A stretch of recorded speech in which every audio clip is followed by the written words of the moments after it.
এই গৰমৰ দিনত মুখৰ ছালখন বগা হ'বলৈ, উজ্জ্বল হ'বলৈ, গ্ল' হ'বলৈ আৰু ক'লা দাগ, ছানবাৰ্ণ আঁতৰ কৰিবলৈ আলুৰ ফেচ মাস্ক আপোনালোকে এইদৰে বনাই মুখত লগাব। হাই ফ্ৰেণ্ডছ, আপোনালোক সকলোকে মোৰ অসমীয়া সূচাইব চেনেলৰ নতুন এটা ভিডিঅ'ৰ মাজলৈ স্বাগতম জনাইছোঁ। আশা ৰাখিছোঁ আপোনালোক সকলো ভালে আছে। আজি মই আপোনালোকলৈ লৈ আহিছোঁ গৰমৰ দিনত মুখত লগাবৰ বাবে খুব বঢ়িয়া এটা আলুৰ ফেচ মাস্ক। এই আলুৰ ফেচ মাস্কটো আপোনালোকৰ মুখৰ ক'লা দাগ, ছানবাৰ্ণ এইবোৰ দূৰ কৰিবলৈ সহায় কৰিব আৰু লগতে আপোনালোকৰ স্কিনখন খুব ধুনীয়াকৈ উজ্জ্বল কৰি দিব। যদি আপোনালোকৰ ঘৰুৱা কোনোবা বিয়া আহি আছে, পাৰ্টি আহি আছে, তেতিয়াহ'লে আপোনালোকে এসপ্তাহ আগৰ পৰাই এই ফেচ মাস্কটো লগাবলৈ আৰম্ভ কৰি দিয়ক। খুব ধুনীয়াকৈ এই ফেচ পেকটো আপোনালোকৰ স্কিনখন উজ্জ্বল আৰু গ্ল' কৰি দিব। আলুৰ ফেচ মাস্কটো এতিয়া মই আপোনালোকক বনাই দেখুৱাম। আপোনালোকে এটা কথা মনত ৰাখিব, যিকোনো ফেচ মাস্ক লগোৱাৰ আগত আপোনালোকে স্কিনখন ভালকৈ ক্লিন কৰি ল'ব। এটা ফেচ মাস্কৰ পৰা ভাল এটা ৰিজাল্ট পাবলৈ হ'লে প্ৰথমতে আপোনালোকে স্কিনখন ক্লিন কৰি ল'ব, তাৰ পাছতহে ফেচ মাস্কটো লগাব। এতিয়া মই আপোনালোকক একদম সাধাৰণ আৰু ঘৰুৱা এটা ক্লিনজাৰ তৈয়াৰ কৰি দেখুৱাম।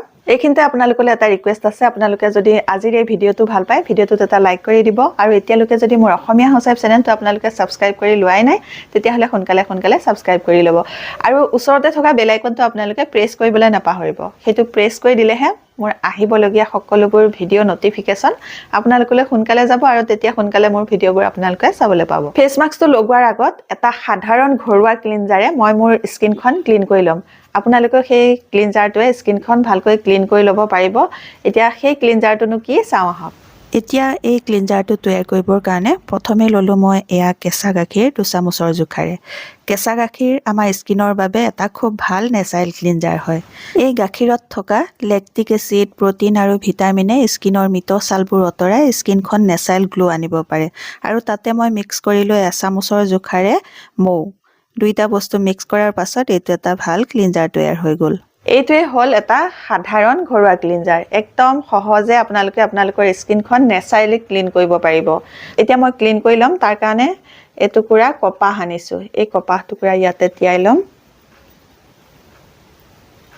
তিয়াই লোৱাৰ পাছত লাহে লাহে স্কিনখন চাৰ্কুলাৰ মোচনত মাছাজ কৰি ক্লিন কৰি ল'ম।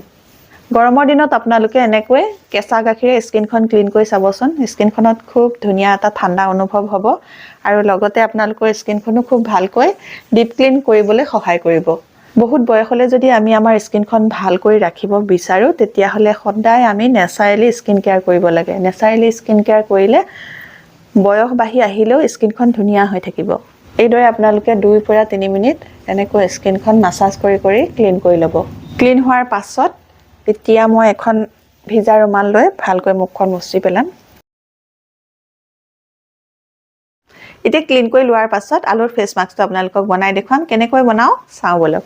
আলুৰ এই ফেচ মাস্কটো বনাবৰ কাৰণে মই এটা সৰু ছাইজৰ আলু ল'লোঁ। আলুটো প্ৰথমতে বাকলিটো ভালকৈ গুচাই ল'লোঁ আৰু আপোনালোকেও আলুৰ বাকলিটো গুচাইহে ব্যৱহাৰ কৰিব। বাকলি গুচোৱাৰ পাছত মই আলুটো আকৌ এবাৰ ভালকৈ ধুই আনিলোঁ। ধুই অনাৰ পাছত এখন সৰু পিহনাত পিহি লৈছোঁ। আলুটো মই গোটেইটো পিহি লোৱা নাই, মই আধা আলুহে পিহি ল'লোঁ। আধা হ'লেই হৈ যাব, কাৰণ মোক আলুৰ ৰস 2 চামুচৰ পৰা 3 চামুচমানহে লাগিব। এতিয়া মই পিহি লোৱা আলুখিনিৰ পৰা চেপি পেলাই ইয়াৰ ৰসটো উলিয়াই ল'লোঁ। যদি আপোনালোকে আলু ৰেগুলাৰ স্কিনত লগাব পাৰে, তেতিয়াহ'লে আপোনালোকৰ স্কিনৰ ক'লা দাগ দূৰ হ'ব, ছানবাৰ্ণ দূৰ হ'ব, পিম্পলৰ দাগ থাকিলে দূৰ হ'ব, ডাৰ্ক চাৰ্কুলৰ সমস্যা থাকিলে দূৰ হ'ব আৰু স্কিনখন খুব ধুনীয়াকৈ গ্ল' হৈ যাব। ইয়াৰ পাছত মই ল'লোঁ বিলাহীও মই সেই আধাই লৈছোঁ সমান জোখত আৰু বিলাহীৰ পৰাও এতিয়া মই ৰসটো উলিয়াই লৈছোঁ। আৰু বিলাহীও আমাৰ ছালখন উজ্জ্বল কৰিবলৈ সহায় কৰিব, গ্ল' কৰিবলৈ সহায় কৰিব আৰু লগতে বলি ৰেখা কমাবলৈ বহুত বেছিকৈ সহায় কৰে। এণ্টি এজিঙৰ কাম কৰে বিলাহী ৰসে। এতিয়া আলু ৰস আৰু বিলাহী ৰস দুইবিধ বস্তু ভালকৈ মিক্স কৰি লোৱাৰ পাছত এতিয়া মই আনিছোঁ বেচন আৰু বেচন ল'ম এতিয়া মই 1 চামুচৰ জোখাৰে। বেচনে স্কিন চাফা কৰিবলৈ, স্কিনখন বগা কৰিবলৈ বহুত বেছিকৈ সহায় কৰে আৰু যদি আপোনালোকৰ কোনোবা বিয়া আহি আছে, পাৰ্টি আহি আছে, তেতিয়াহ'লে এই ফেচ মাস্কটো আপোনালোকে 7 দিন আগৰ পৰা লগাবলৈ আৰম্ভ কৰক। আপোনালোকৰ স্কিনখন খুব ধুনীয়াকৈ গ্ল' হৈ যাব, উজ্জ্বল হৈ যাব। অকণমান বেচন কম হ'ল, সেইকাৰণে মই আকৌ অকণমান বেচন দি ভালকৈ মিক্স কৰি লৈছোঁ। ইয়াৰ পাছত মই ইয়াতে মিক্স কৰিম অকণমান কস্তুৰী হালধি। হালধি আমাৰ স্কিনখন উজ্জ্বল কৰিবলৈ, বগা কৰিবলৈ সহায় কৰিব আৰু লগতে হালধিত এণ্টিবেক্টেৰিয়েল গুণ থাকে বাবে আমাৰ স্কিন ইনফেকশ্যন দূৰ কৰিবলৈ বহুত বেছিকৈ সহায় কৰে। এতিয়া মই হালধিখিনিও ভালকৈ মিক্স কৰি ল'লোঁ। যদি আপোনালোকৰ ঘৰত কস্তুৰী হালধিটো নাই তেতিয়াহ'লে আপোনালোকে পাকঘৰৰ খোৱা হালধি ল'ব আৰু পাকঘৰৰ খোৱা হালধি ল'লে তাৰ পৰিমাণটো আপোনালোকে কমাই ল'ব। আৰু এতিয়া মই ইয়াতে মিক্স কৰিছোঁ 1.5 চামুচৰ জোখাৰে এয়া কফি। কফি আমাৰ ছালখন উজ্জ্বল কৰিবলৈ বহুত বেছিকৈ সহায় কৰে আৰু আলু ৰসৰ লগত যদি কফি এনেকৈ মিক্স কৰি আপোনালোকে ফেচ পেক হিচাপে ব্যৱহাৰ কৰে তেতিয়াহ'লে আপোনালোকৰ মুখৰ ক'লা দাগ দূৰ কৰিবলৈ বহুত বেছিকৈ সহায় কৰিব। এতিয়া মই ইয়াতে 1 চামুচৰ জোখাৰে মৌ মিক্স কৰি ল'লোঁ। মৌৱে আমাৰ স্কিনখন হাইড্ৰেট কৰি ৰাখিব আৰু লগতে স্কিনখন উজ্জ্বল কৰিবলৈ সহায় কৰিব। এতিয়া মই ইয়াতে মিক্স কৰিম অকণমান ঘৰতে পিচি থৈ দিয়া পিঠাগুড়ি আৰু পিঠাগুড়িও ল'লোঁ মই 1 চামুচৰ জোখাৰে। খুব ভালকৈ এই গোটেইখিনি বস্তু মিক্স কৰি ল'ম। মিক্স কৰি লোৱাৰ পাছত এইটো এটা খুব বঢ়িয়া আলুৰ ফেচ মাস্ক তৈয়াৰ হৈ গ'ল। এই ফেচ মাস্কটো কেনেধৰণে ব্যৱহাৰ কৰিলে সোনকালে আপোনালোকৰ স্কিনখন বগা হ'ব, উজ্জ্বল হ'ব, ক'লা দাগ, ছানবাৰ্ণ, পিম্পলৰ দাগ থাকিলে দূৰ হ'ব, চাওঁ বলক। এতিয়া তৈয়াৰ হৈ গ'ল খুব বঢ়িয়া এটা গৰমৰ দিনত ব্যৱহাৰ কৰিব পৰা আলুৰ ফেচ মাস্ক। এই ফেচ মাস্কটো আপোনালোকে কেনেধৰণে ব্যৱহাৰ কৰিব সেইটো দেখুৱাই দিছোঁ। প্ৰথমতে অলপ মুখত পাতলকৈ লগাই ল'ম। গোটেইখিনি লগাই নিদিব, অকণমান আপোনালোকে পাতলকৈ প্ৰথমতে মুখত সানি ল'ব। সানি লোৱাৰ পাছত লাহে লাহে চাৰ্কুলাৰ মোচনত 2 মিনিট মাছাজ কৰি দিব। লাহে লাহে এনেকৈ 2-3 মিনিট মাছাজ কৰি দিলে স্কিনত যিবোৰ ডেড স্কিন চেল জমা হৈ থাকে বা মৃত ছাল, শুকান ছাল জমা হৈ থাকে সেই ছালবোৰ আঁতৰি যাব আৰু সেই ছালবোৰ আঁতৰি গ'লে আপোনালোকৰ স্কিনখন খুব ধুনীয়াকৈ গ্ল' হৈ যাব।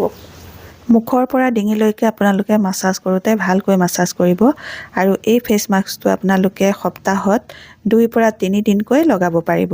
ফেচ মাস্কটো লগাই 2 মিনিট ভালকৈ মাছাজ কৰি দিয়াৰ পাছত যিখিনি বাকী আছিলে ফেচ মাস্ক, সেই ফেচ মাস্কখিনি অলপ ডাঠকৈ মুখত আকৌ এটা তৰপ ইয়াৰ ওপৰতে লগাই দিম। 2 নম্বৰ প্ৰলেপটো ডাঠকৈ লগাই দিব যাতে ফেচ মাস্কটো অলপ বেছি সময়ৰ কাৰণে আপোনালোকৰ স্কিনতে লাগি থাকে। ফেচ মাস্কটো এয়া মই ডাঠকৈ ওপৰতে আকৌ এটা প্ৰলেপ লগাই দিছোঁ। ফেচ মাস্কটো 2 নম্বৰ প্ৰলেপটো লগাই লোৱাৰ পাছত আপোনালোকে 20 মিনিটলৈ ৰাখিব। 20 মিনিট পাছত আপোনালোকে ঠাণ্ডা পানীৰে মুখখন ভালকৈ ধুই পেলাব আৰু মুখখন ধোৱাৰ পাছত আপোনালোকে অকণমান গোলাপ জল ল'ব। গোলাপ জল মুখত ভালকৈ লগাই ল'ব। লগাই লোৱাৰ পাছত আপোনালোকে অকণমান শুকাবলৈ দিব। শুকোৱাৰ পাছত আপোনালোকে যি ক্ৰীম বা মইশ্চাৰাইজাৰ লগাব পাৰিব। মইশ্চাৰাইজাৰ বা ক্ৰীম লগোৱাৰ পাছত আপোনালোকে 20 মিনিট ৰখিব। 20 মিনিট পাছত আপোনালোকে ছানস্ক্ৰীন লগাব আৰু ছানস্ক্ৰীন কিনোতে আপোনালোকে চাই ল'ব যাতে ছানস্ক্ৰীনটো আপোনালোকৰ SPF 50 PA++ হয়। তেনেকুৱা ধৰণৰ ছানস্ক্ৰীন লগালে আপোনালোকৰ স্কিনখন বেছি সময়ৰ কাৰণে সূৰ্যৰ কিৰণটোৰ পৰা স্কিনখনক প্ৰটেক্ট কৰি ৰাখিব পাৰিব। আজিৰ এই ভিডিঅ'টোত মই আপোনালোকক খুব বঢ়িয়া এটা আলুৰ ফেচ মাস্ক বনাই দেখুৱালোঁ, লগাই দেখুৱালোঁ। আপোনালোকে নিশ্চয় এই ভিডিঅ'টো ভাল পাইছে। যদি ভাল পাইছে মোৰ ভিডিঅ'টোত এটা লাইক কৰি দিব। মোৰ চেনেলটো আপোনালোকে যদি ছাবস্ক্ৰাইব কৰি লোৱা নাই ছাবস্ক্ৰাইব কৰি ল'ব আৰু আপোনালোকৰ ফ্ৰেণ্ডৰ লগতো ভিডিঅ'টো শ্বেয়াৰ কৰি দিব। নতুন এটা ভিডিঅ'ৰ সৈতে, নতুন বেলেগ টিপছৰ সৈতে আপোনালোকৰ মাজলৈ আকৌ আহি আছোঁ। তেতিয়ালৈকে নমস্কাৰ, আজিলৈ আহোঁ।